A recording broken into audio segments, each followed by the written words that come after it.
Met Office has issued a severe cold weather warning for England later this week. It's a yellow alert for snow, which has been issued for tomorrow as Arctic air is set to grip the country. So what's this going to bring? Power cuts, national grid disruption, risk to life.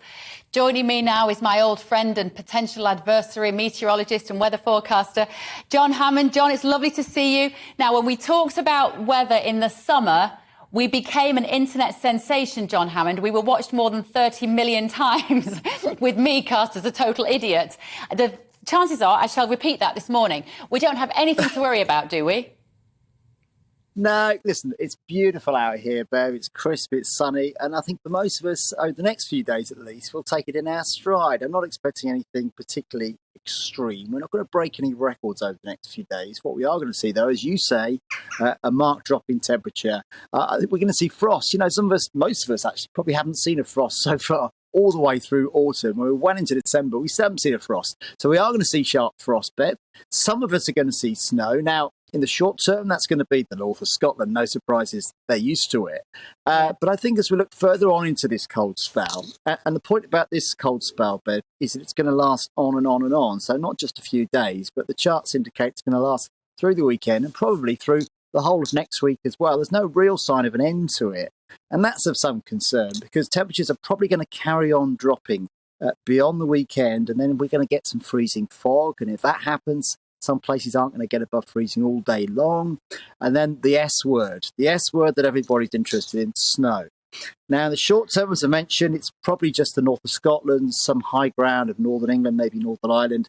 These areas are used to snow at this time of year. But the charts do suggest further on through next week, there's an increasing chance, Bev, of more widespread snowfall. So that's something we're going to keep an eye on. That will have much, much bigger impacts, of course. But short term, enjoy the sunshine, be prepared for some frost, dig out the de-icer because you've probably forgotten where it is.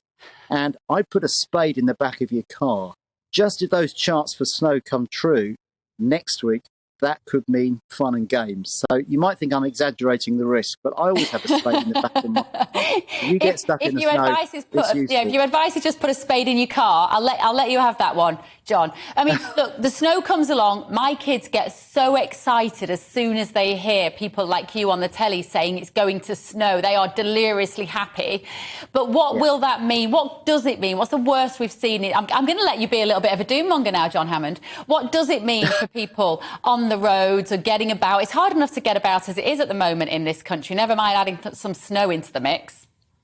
Yeah, and actually, a lot of us, just particularly across the southern half of the UK, let's face it, we only get snow every few years. So if you've got kids below about 3 or 4, they might not have seen any snow at all in their entire lifetime. It's going to be increasingly cold air, Bev, and what that means is when it does snow, particularly as we go into next week, that snow is going to be very light and fluffy. It's going to drift around. And when you get a strong wind too, that means snow drifts. So it's the light, dry, fluffy snow, which probably is more impactful because that's the sort of snow which causes huge snow drifts. Now, I'm not going to get too carried away with the prospect of huge snow drifts yet, but there are some quite concerning weather charts for next week. So that is one to watch. In the short term, Bev, there will be some snow showers around, particularly in Scotland. But, across parts of northern England, I think later on this week, particularly through Thursday, Friday into Saturday, some places could encounter a few flurries of snow. I don't think the impacts are going to be great in the next few days. It's really longer term. And the thing about this cold snap, Bev, is there's no sign of an end to it. So it's starting at the moment. It's crisp and sunny now. Temperatures generally are above freezing. What's falling out of the sky, some places are encountering showers. That's rain at the moment. Increasingly, that'll be of snow tomorrow across northern Britain. As we hit the weekend, most of anything that comes out of the sky will be falling as snow.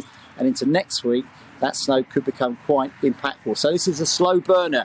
It starts off gently, but it could get more severe, Bev, as we go into the weekend and beyond. You can ask me whether it's going to be a white Christmas. I'll tell you on Boxing Day.